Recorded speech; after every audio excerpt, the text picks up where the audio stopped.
Davening takeaway, Likkutei Torah, Devarim, Daf Base, the second page. On the staff, there is a very special meditation one can have as far as the bracha, or the part of tefillah called Baruch She'amar.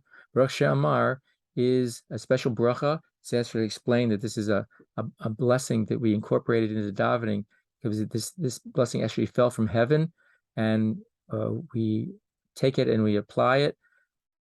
And there's a whole story behind that. But be it as it may, the idea of starting out the Besukah de Zimra as sort of an introduction and a preface to this section of davening, which is all about praising Hashem in various aspects. We have the idea of Baruch mentioned many times. And the idea of Baruch is the idea of revelation. And it's the idea of drawing down to a point where it can be revealed. So the concept of Baruch, the idea of drawing down, is the idea of bringing whatever it is into revelation.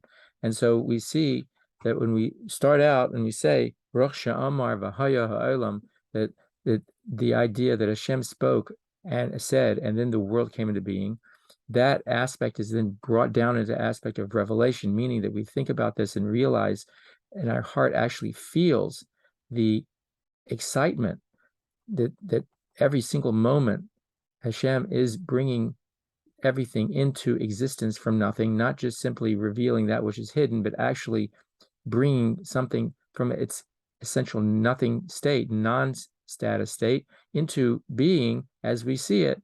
And every single moment that happens, that kind of realization can create a palpable excitement and feeling in the heart. And that's where it needs to go. It shouldn't stay just in thought, but it needs to have a feeling in the heart. And so too with all the other baruchs. And we see, fascinatingly, that after Baruch She'amar v'haya olam baruch hu, after those two first baruchs, there are 10 baruchs, and then finishing off with another baruch. And this mimer explains that those 10 plus the two that we said, Baruch She'amar v'haya olam and baruch hu, and then the one baruch towards the end, those make a total of 13 baruchs in this section, and those 13 baruchs correspond to the 13 attributes of mercy, the Yud Gimel Midas Rachamim, and which is a very, very high level, which is drawn through the supernal worlds, including it's above Atzilus, and then forms and goes through and animates, so to speak, the idea of Havaya, the Yud Kei Vav Kei, and then that processes down. So we have one of the interesting kavanas is that we start out this idea of drawing down, which later becomes more realized in the Shemona Esrei. We start out by saying these 13 baruchs to start bringing those 13 aspects into revelation. And a very fascinating thing that since it was explained in other places that the 10 middle ones, or the 10 of those brachas after Baruch She'amar Hayolam Baruch Hu, those correspond to the 10 spheros. Starting with Chachma, it says Baruch Aimer Ve'esa is Chachma, Baruch Gezer Mekayim is Bina, etc., all the way down. And one would think that then the final, the 10th bracha after that would be Baruch Atah Hashem Elokeinu Melech HaOlam, Hakel Ha'am Avarachaman, etc., as the Baruch She'amar continues. However, this mimer explains that the 10th, which is Malchus, is actually the very end of Baruch She'amar, which is Baruch Atah Hashem, Melech, Muhulal, Batish B'ches. We have the word Melech in there, representing Malchus. And though, in addition to those 10 plus the first two, there is the 13th is actually one that incorporates all of the brachas together, aspect of his klalus.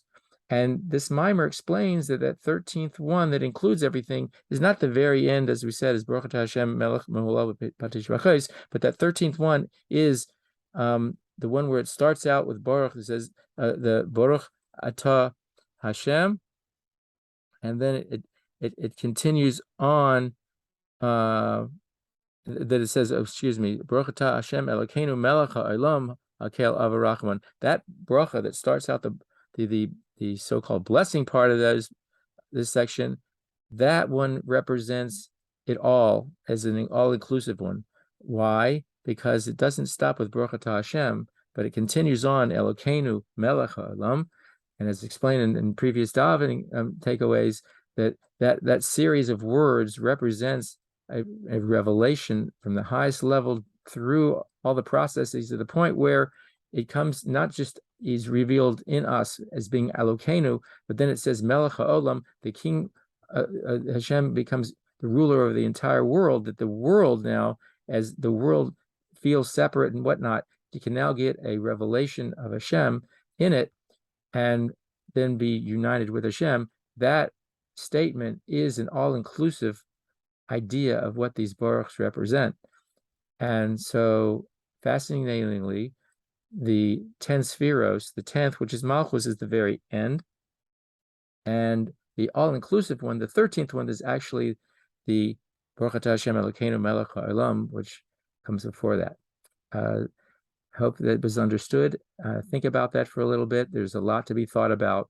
And think about each of those baruchs as it goes through the spheros. The idea, one thought with this is that, as we're drawing down through the steps, through all the spheros to reach down to the level of Malchus. From that step of Malchus, now we start marching back up, and we enter the what's known as Pesukei Zimra, which after the lowest of Malchus, then the next higher ones from that are the 6 midos, and the idea of this world of Yetzirah, which is from Baruch Shemar until through Yishtabach. Those are primarily dealing with the 6 spheros, which are the midos, which is the emotional or character aspects of us. And so that sets the stage then for the movement up through that section of the ladder to reach the next rung.